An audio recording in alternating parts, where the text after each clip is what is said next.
Energiyani o'g'irlayotgan kundalik oddiy xatolar.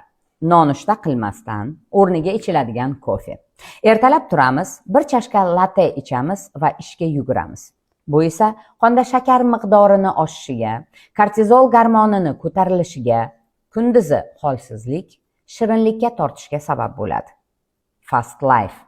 Chopa-chopa ovqatlanish, yo'l-yo'lakay bir nimalar yeb yurish, o'tirib normal ovqatlanish o'rniga kruassan, sendvich, fast foodlar, qanaqadir bulochkalar yoki snacklar, undan ham battari prosta bir stakan sok ichib qo'yish.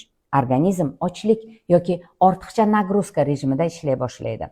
Yo'qotilgan nutrientlar o'rni to'ldirilmaydi. Bu esa temir, magniy moddalarini, vitamin D ni defitsitini keltirib chiqaradi. Sochlar duvillab to'kila boshlaydi. Boyqush kabi yarim tungacha uxlamay o'tirish. Natijada organizmda juda muhim gormon melatonin ishlab chiqarilishi buziladi. Gormonal disbalans rivojlanadi. Bu esa doimiy charchoq, teringizni tez qarishi, gormonal disfunksiyaga sabab bo'ladi. Turli shirinliklar, ichimliklarda men saxarozaminitel ishlataman deya o'zini aldash. Natijada yallig'lanishlar, insulinga sezgirlikni pasayishi, doimiy charchoq, aknelar, gormonal buzilishlar. Foydali-ku deb turli xil proteinli batonchiklar yeb yurish. Ovqatlanishga ulgurmadim-u, lekin 20 gram protein yedim bugun. Oqsil 20 gram yedim.